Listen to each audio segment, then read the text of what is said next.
नमस्कार, मैं आपके साथ के राणा। साधना प्लस देख रहे हैं आप। स्वागत है आप सभी का बिहार झारखंड बुलेटिन में।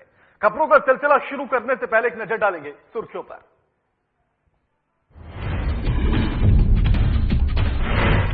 लालू के जन्मदिन के बहाने बिहार की राजनीति पर चर्चा करने चले तेजस्वी यादव। सड़क मार्ग से रांची के लिए हुए रवाना। रास्ते में कार्यकर्ताओं ने किया भव्य स्वागत। रांची में शिक्षा मंत्री के साथ पारा शिक्षकों के प्रतिनिधियों ने की बैठक। मौके पर सेवा शर्त नियमावली 2019 में हुई विशेष चर्चा। शिक्षा मंत्री ने स्थायीकरण से जुड़े प्रस्ताव को कैबिनेट के समक्ष रखने की कही बात। बोकारो में भारतीय मजदूर संघ ने दिया धरना। सरकार पर मजदूर विरोधी गतिविधियों को बढ़ावा देने का लगाया आरोप। धरना प्रदर्शन के दौरान सोशल डिस्टेंस का रखा गया ख्याल। बोकारो के समाहरणालय सभागार में डीएलसीसी की बैठक आयोजित। डीसी मुकेश कुमार की अध्यक्षता में हुई बैठक। बैंकों को महीने के अंत में 10 मुद्रा लोन लाभुकों को देने के दिए निर्देश। बुलेटिन की शुरुआत बड़ी खबर के साथ करेंगे। रांची से बड़ी खबर आ रही है। सरकार ने संकेत दे दिए हैं लॉकडाउन में सख्ती बरतने को लेकर। बड़ी खबर झारखंड से आपको दिखा रहे हैं। जीवन और जीविका के जीवन को चुनना होगा, सीएम का यह कहना है। हर पहलू पर अध्ययन कर रही है सरकार। सीएम ने केंद्र सरकार पर लगाया भेदभाव करने का आरोप। यानी कि लॉकडाउन 5, अनलॉक 1 जारी और उसी के चलते अब सरकार ने इस बात के भी संकेत दे दिए हैं कि जिस तरह से रियायतें दी गई, जिस तरह से छूट दी गई, उनमें अब सख्ती भी बरती जाएगी। यानी कि सोशल डिस्टेंस का पालन कड़ाई के साथ कराया जाएगा। साथ ही सभी को मास्क पहनना अनिवार्य होगा। इसको लेकर भी अब सख्ती की जाएगी। साथ ही सीएम ने इस बात को भी कहा कि जीवन और जीविका में से जीवन को चुनना होगा। जीवन होगा तभी जीविका होगी। हर पहलू पर अध्ययन कर रही है सरकार, ये मुख्यमंत्री का कहना है। इस खबर पर हमारे साथ हमारे वरिष्ठ संवाददाता राजीव रंजन फोनलाइन पर जुड़ गए हैं। राजीव, सरकार ने संकेत दे दिए कि अब लॉकडाउन में जिस तरह से रियायतें या छूट दी गई थी, अब उन पर सख्ती बरतने की जरूरत है। किस तरह से सख्ती बरती जाएगी और किन किन पहलुओं पर?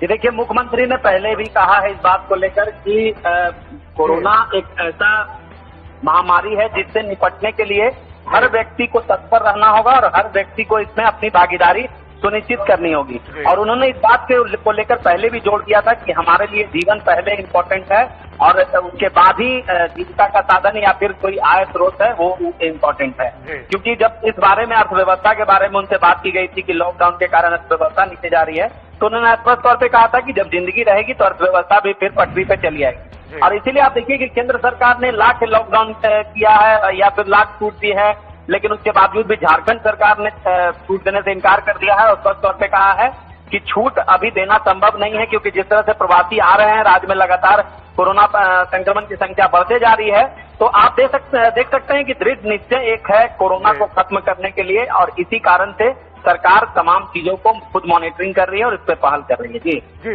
साथ ही राजीव, जिस तरह से सरकार ने ये तो कहा कि वो सख्ती बरतने की बात तो वो कह रही है, क्या सोशल डिस्टेंस को लेकर, मास्क पहनने को लेकर, इन तमाम चीजों को लेकर अब सख्ती बरती जाएगी? क्योंकि तमाम जगहों पर लापरवाहियां देखी जा रही हैं। जी देखिए, सख्ती तो पहले से ही बरती जा रही है, लेकिन उसके बावजूद भी जो लापरवाही है वो लगातार होते जा रही है इस मामले में।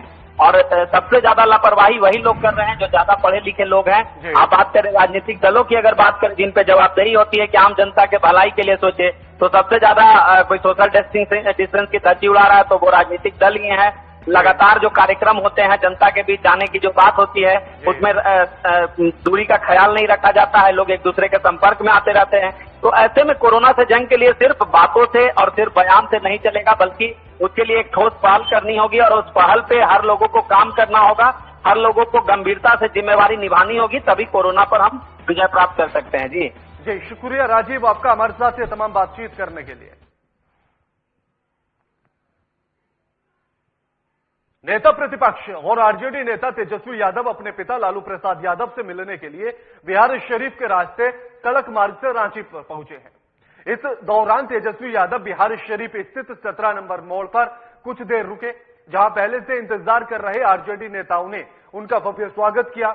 गौरतलब है कि 11 जून को लालू प्रसाद यादव का जन्मदिन है और इस दिन तेजस्वी यादव उनसे मुलाकात करने के साथ साथ राजनीति चर्चा भी करेंगे, यानी कि राजनीतिक चर्चा भी होगी। इस दौरान तेजस्वी यादव ने कहा है कि वे अपने पिता के जन्मदिन पर जश्न नहीं मनाएंगे, बल्कि लालू यादव के जन्मदिन के मौके पर आरजेडी गरीब सम्मान दिवस मनाएगी। फैसले में अंतर होता है। नीतीश जी को जानकारी होनी चाहिए। लॉकडाउन में लाखों लोग फंसे और लॉकडाउन में कुमार जी जो गायब रहे, अदृश्य रहे,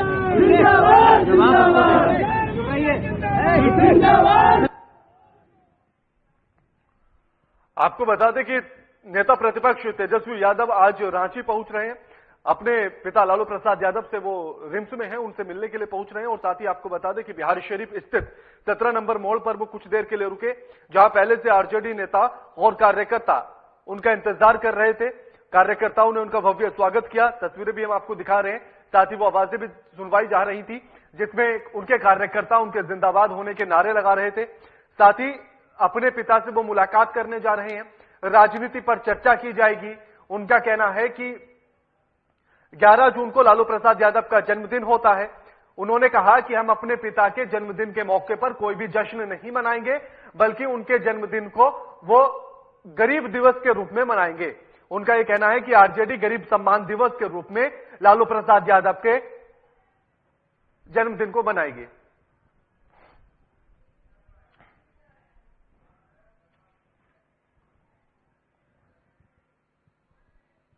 इसी बीच धनबाद से एक और बड़ी खबर आ रही है, उसका रुख करेंगे। आपको बता दें कि जहां डुल्लू महतो की याचिका खारिज कर दी गई है। यौन शोषण के आरोप में डुल्लू महतो की जमानत याचिका खारिज। महिला नेत्री कमला देवी ने लगाया था यौन शोषण का आरोप। धनबाद के जिला एवं सत्र न्यायाधीश ने खारिज की जमानत याचिका। विधायक डुल्लू महतो ने 11 मई को किया था अदालत में आत्मसमर्पण। जमानत याचिका खारिज कर दी गई है, यानी कि डुल्लू महतो के लिए अभी मुश्किलें और अधिक हैं। महिला नेत्री कमला देवी ने उन पर यौन शोषण का आरोप लगाया था और उसके बाद से उन्होंने 11 मई को आत्मसमर्पण किया था, जिसके चलते जमानत याचिका लगाई गई थी। लेकिन जिला एवं सत्र न्यायाधीश ने उनकी इस जमानत याचिका को खारिज कर दिया है। बीजेपी के विधायक है डुल्लू महतो, उन पर यौन शोषण का आरोप लगा है। जमानत याचिका उन्होंने लगाई थी, जिसको अब खारिज कर दिया गया। यानी कि डुल्लू महतो की मुश्किलें अभी और बढ़ चुकी हैं।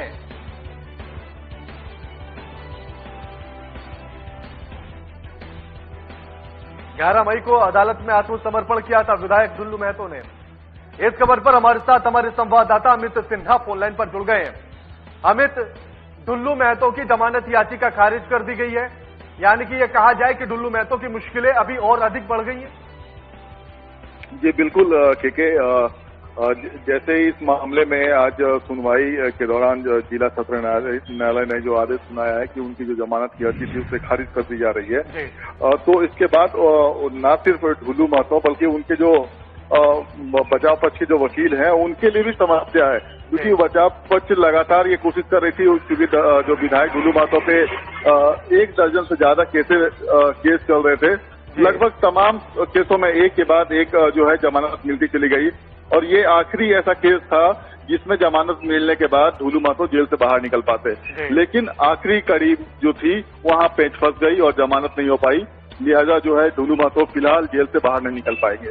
राना बताएं ये जी बताऊं कि मामला 2019 का था, जब उनकी खुद की सहयोगी थी कमला देवी, उन्होंने उस पर जो है यौन शोषण का आरोप लगाया।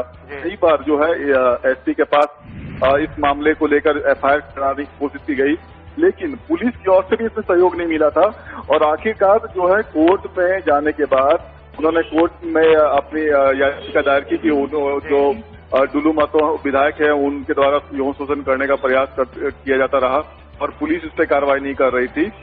तब जाकर कोर्ट के आदेश के बाद इस मामले पे पुलिस ने एफआईआर दर्ज किया था। तो क्योंकि इस मामले को पहले से ही कोर्ट के पास इतने एविडेंस जुटाए गए थे और अब जिस ढंग से बचाव पक्ष ने अपना पक्ष रखा उससे जो है जिला सत्र न्यायाधीश संतुष्ट नहीं हुए। इससे पहले सीजीएम कोर्ट से भी जो है जमानत याचिका रद्द कर दी गई थी और अब जिला एवं सत्र न्यायाधीश जो है उनके न्यायालय से भी याचिका रद्द कर दी गई है। तो अब ऐसे में डुल्लू महतो फिलहाल जेल से बाहर नहीं निकल पाएंगे और एकमात्र रास्ता अब जो है झारखंड हाईकोर्ट बचा है। जी, तो क्या अमित इस जमानत याचिका के खारिज होने के बाद पीड़िता की तरफ से कोई बयान आया?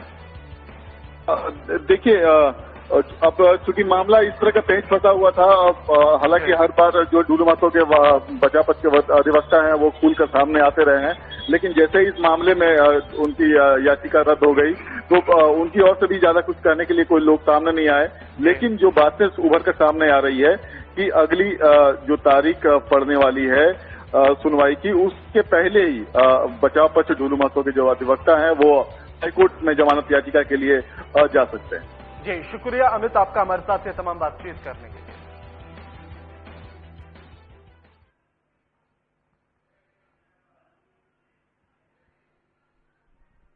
वक्त एक छोटे से ब्रेक का हो चला है, ब्रेक के बाद जल्द हाजिर होते हैं।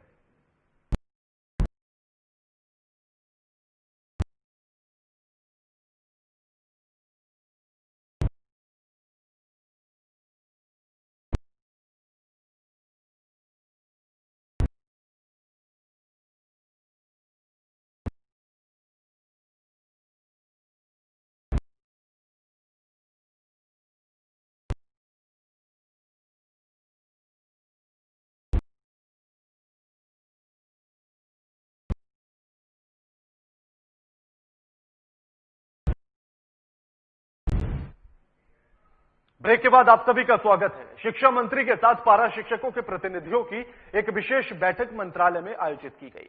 बैठक के दौरान पारा शिक्षक नियोजन और सेवा शर्त नियमावली 2019 पर विशेष रूप से चर्चा हुई।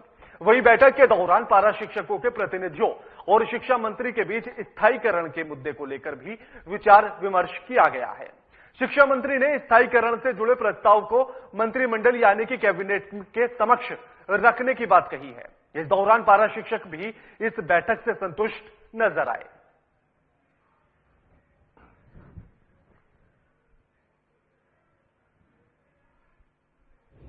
काफी गंभीरतापूर्वक विचार हुआ।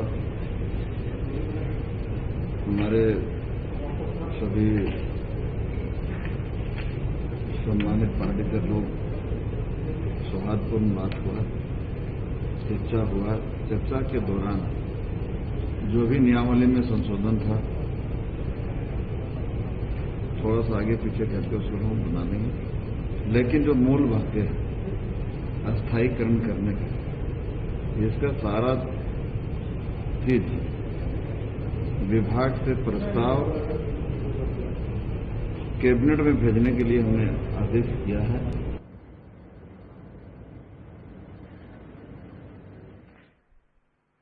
इस खबर पर हमारे साथ हमारे संवाददाता चंदन वर्मा फोन लाइन पर जुड़ गए हैं।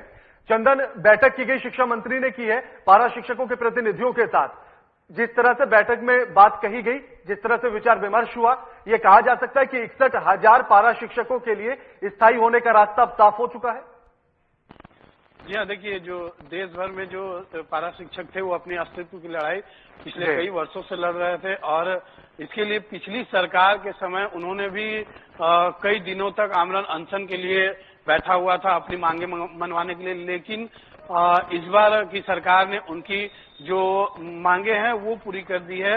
हालांकि कुछ मामलों पे सहमति बनी हुई है, कुछ मामले जो ऐसे हैं उसे आंतरिक बैठक करने के बाद ही सुलझाया जा सकता है। आपको बता दें कि 61,000 जो पारा शिक्षक हैं वो स्थायी होंगे। इनमें से सीधे 11,000 जो पारा शिक्षक हैं वो टेट पास हैं। उन्हें सीधे किसी बिना परीक्षा के पास किए बिना सीधे स्थायी किया जाएगा। वही बाकी के शिक्षकों की अगर बात करें तो उन्हें समिति की परीक्षा पास करनी पड़ेगी, जिसके बाद जो है उन्हें स्थायी किया जाएगा। लेकिन 3 बार इसमें समिति की परीक्षा होने के बाद भी अगर कोई शिक्षक अगर पास नहीं कर पाते हैं तो ऐसी स्थिति में वह भी जो है स्कूली शिक्षा में अपना सेवा दे सकते हैं। हालांकि इस विषय पे कैसे समिति की परीक्षा कराई जाए उस विषय पे अभी आंतरिक निर्णय लेना बाकी है। विभाग इस पे अभी मंथन कर रहा है। जी, इसको लेकर प्रस्ताव कैबिनेट के समक्ष रखने की बात कही जा रही है। आखिर कब तक कैबिनेट के समक्ष रखा जाएगा?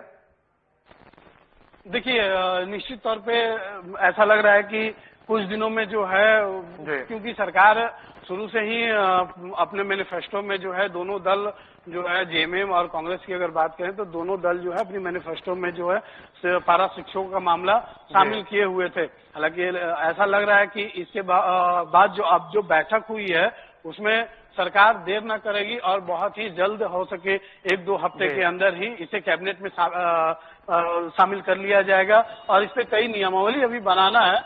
तो सरकार की तरफ से साफ ये जवाब आया है कि इस पर लगातार अभी काम जारी है। हालांकि सबसे पहला विषय यह भी है कि कैसे समिति की परीक्षा ली जाए और आपको बता दें कि अभी बहुत ही मामूली मानदेय पे जो पारा शिक्षक है वो काम कर रहे थे, लेकिन उनके स्थायी हो जाने के बाद जो है बिहार के तर्ज पे उन्हें 5200 से लेके 20,200 रुपए तक मानदेय दिया जाएगा। जी बिल्कुल, शुक्रिया चंदन आपका हमारे साथ ये तमाम बातचीत करने के लिए।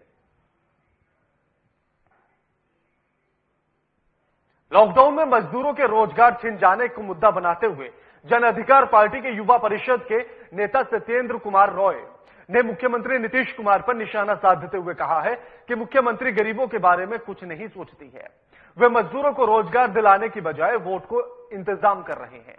वहीं सत्येंद्र ने बीजेपी पर तंज कसते हुए कहा है कि तबलीगी जमात के नाम पर एक खास समुदाय के लोगों को टारगेट किया जा रहा है और बदनाम किया जा रहा है। यह खबर फैलाना चाहते हैं कि जो बिहार सरकार है ये जिस समय मजदूर, हमारे जो मजदूर भाई हैं जिन्हें तथाकथित लोग प्रवासी मजदूर कहा करते हैं, वो मजदूर जो बिहार में आए, बिहार में भी आए हैं, उनके साथ रोजी रोटी की समस्या है। कोई सरकार का ठोस कार्यक्रम नहीं जिससे कि उन्हें कैसे भोजन चलेगा, कैसे उन्हें कोई स्किल डेवलपमेंट हो या छोटा मोटा उद्योग धंधा हो या कोई, बिहार में तो आप जान ही रहे हैं कि बालू और बाढ़, कोई उद्योग धंधा नहीं। और यह कह देने से कि पूर्ववर्ती सरकार कुछ नहीं की, तो भाई इसीलिए तो आपको मौका बिहार के लोगों ने दिया। सिर्फ यह कह देने से कि मेरी सुशासन की सरकार है, डबल इंजन की सरकार है, यह कह देने से काम नहीं चलेगा। आपको भी लोगों ने 15 साल मौका दिया है।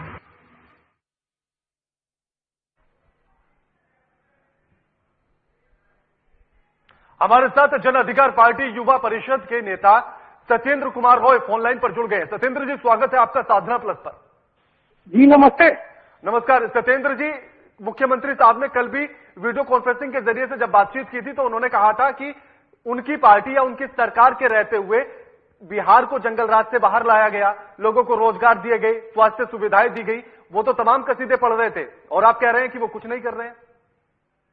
जी जी बिल्कुल जी। अभी सुशासन सिर्फ कहने को सुशासन है। अभी आप देख रहे होंगे गोपालगंज में मर्डर हुई, लगातार कोई ऐसा दिन नहीं है जहां 8-10 लोगों की हत्या अपराधी द्वारा नहीं हो जाती। यहाँ बेरोजगारी की बात है तो आप देख रहे हैं कि पूरे हिंदुस्तान को बिहार के मजदूर पैदल चल के, गर्भवती महिलाएं पैदल चल के, छोटे छोटे बच्चे नंगे पांव चलकर हिंदुस्तान को नाप दिया। अगर बिहार में रोजगार होते, बिहार में अगर उद्योग धंधा होते तो हमारे बिहार के लोग जो पूरे हिंदुस्तान में मार खा रहे हैं, गाली सुन रहे हैं, उनका ये हाल नहीं होता। तो दूसरी तरफ आप देख रहे हैं कि ट्रेन में आने के क्रम में सफर में मरे बच्चे, खाने बगैर मरे। ये लॉकडाउन के बीच बिहार सरकार का पोल खोल चुका है। अगर बिहार में रोजगार की संभावना होती तो बिहार के लोग, लाखों लाख बिहार के लोग बिहार वापस होने पर मजबूर नहीं होते। सत्येंद्र जी, ये सवाल मैंने अक्सर पूछा है, जब से लॉकडाउन हुआ है उसके बाद से मैं लगातार ये सवाल पूछता आ रहा हूं। जिस तरह से अब सरकार का ये कहना है कि वो स्वरोजगार पैदा करेगी, सृजन करने की कोशिश में लगी हुई है ताकि किसी को भी बाहर या अन्य राज्य में जाने की आवश्यकता ना पड़े, तो क्या कोरोना के आने का इंतजार ही किया जा रहा था सरकारों के द्वारा, उसके बाद ही स्वरोजगार लाने की बात होगी? ये नीतीश जी सिर्फ 15 साल जो लालू यादव का जंगल राज है वह करके पल्ला फाड़ रहे हैं। मेरा कहना है कि इसी की तो सजा लालू यादव को मिली कि बिहार के लोगों ने उन्हें सत्ता से दूर किया। आप ये कहते कि 15 साल जंगल राज था तो आपको जनता इसलिए मैंडेट दिया कि आप उससे बेहतर काम करें, बिहार के जो उद्योग धंधे बंद थे वो चालू हो जाए, बिहार में नियुक्तियां हो, बिहार के युवा वर्ग को बिहार में पढ़ने की व्यवस्था हो, बिहार के बच्चे कोटा जाते हैं पढ़ने के लिए। एक जमाना था तो संपूर्ण हिंदुस्तान को बिहार ज्ञान देती थी, जैसे नालंदा विश्वविद्यालय। और ये सुशासन बाबू और डबल इंजन की सरकार सिर्फ कहने की सरकार है। मुझे तो लालू यादव के राज और इनके राज में कोई फर्क नहीं दिखाई देता। जी बिल्कुल, शुक्रिया सत्येंद्र जी आपका हमारे साथ ये तमाम बातचीत करने के लिए। धन्यवाद। निजीकरण और पब्लिक सेक्टर में मजदूरों को बेरोजगार बनाने वाली नीति के खिलाफ किए जा रहे देशव्यापी आंदोलन को और धारदार बनाने के लिए भारतीय मजदूर संघ ने बोकारो के सेक्टर 4 स्थित गांधी चौक पर धरना दिया है। इस दौरान धरनार्थियों ने यानी कि धरना देने वालों ने सरकार पर मजदूर विरोधी गतिविधियों को बढ़ावा देने का आरोप लगाया है। हालांकि धरना प्रदर्शन के दौरान सोशल डिस्टेंस का पूरी तरह से ख्याल रखा गया। वहीं पुलिस अधिकारियों ने बताया है कि बिना अनुमति दिए जा रहे धरने के लिए धरनार्थियों पर कार्रवाई की जाएगी।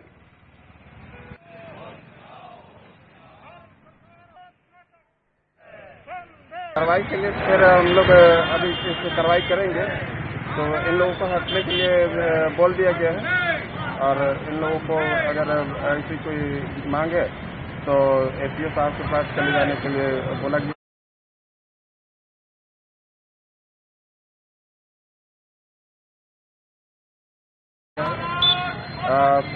ये लोग मतलब जो बोले कि 1 घंटे के अंदर हम लोग यहाँ से चले जाएंगे, जो सामान समेटने में टाइम लग सकता है। तो उतने के अंदर चले जाते तो ठीक है, नहीं तो फिर कार्रवाई की जा सकती है। क्या है, आज भारतीय मजदूर संघ पूरे देश भर में राष्ट्रीय कार्यक्रम है। पब्लिक सेक्टर समन्वय समिति के अनुसार ये 3 तारीख को बैठक में निर्णय लिया गया कि भारत सरकार जो निजी उपकरण को बेच रही है, श्रम कानून को निरस्त कर रही है, ये भारतीय मजदूर संघ कभी कतई बर्दाश्त नहीं करेगी। उसी के विरोध में पूरे देश भर में आज भारतीय मजदूर संघ का 1 दिवसीय धरना का कार्यक्रम चल रहा है। बोकारो के समाहरणालय सभागार में डीसी मुकेश कुमार की अध्यक्षता में डीएलसीसी की बैठक आयोजित की गई, जिसमें जिले के सभी बैंकों के महीने के अंत तक 10 मुद्रा ऋण लाभुकों को देने के निर्देश दिए गए हैं। इसके साथ ही पिछली बैठक में लिए गए निर्णयों के बाद की बात भी की गई और कार्रवाई की समीक्षा को लेकर भी कहा गया। साथ ही आपको बता दें कि सभी वरीय अधिकारी, बैंक के प्रतिनिधि और जनप्रतिनिधियों ने इस बैठक में हिस्सा लिया। के बराबर है, नहीं के बराबर है, उसके लिए बैंकर्स कमेटी की मीटिंग की गई, जिसमें कि सभी बैंकर्स के साथ डिटेल डिस्कशन किया गया। खासकर जो एसएचजी महिलाएं काम कर रही हैं, उनको जो रिवॉल्विंग फंड और फंड सपोर्ट की रिक्वायरमेंट है, उसमें तेजी लाने का निर्देश दिया गया है। तकरीबन 650 ऐसे आवेदन विभिन्न बैंक की शाखाओं में लंबित हैं, उसका त्वरित निष्पादन करने का निर्देश दिया गया है। इसके अलावा सभी बैंकों को न्यूनतम एक prime minister employment generation programme के तहत, यानी प्रधानमंत्री रोजगार सृजन कार्यक्रम के तहत एक व्यक्ति को कम से कम जो है इसके तहत लोन उपलब्ध कराने हेतु कहा गया है, ताकि कोविड-19 के बाद जिस तरह की आर्थिक दिक्कतें लोगों के सामने आई है, उसमें रोजगार सृजन का एक अभियान प्रारंभ किया जा सके, और ये बड़ी जिम्मेदारी बैंकों की है। आपको बता दें कि महीने के अंत में जिस तरह से बैठक को लेकर बैंकों के प्रतिनिधि इसमें शामिल हुए और साथ ही निर्देश दिए गए हैं कि 10 मुद्रा ऋण लाभुकों को लाभ महीने के अंत में दिया जाए। बुलेटिन में फिलहाल इतना ही। लगातार खबरों के लिए देखते रहिए साधना प्लस। नमस्कार।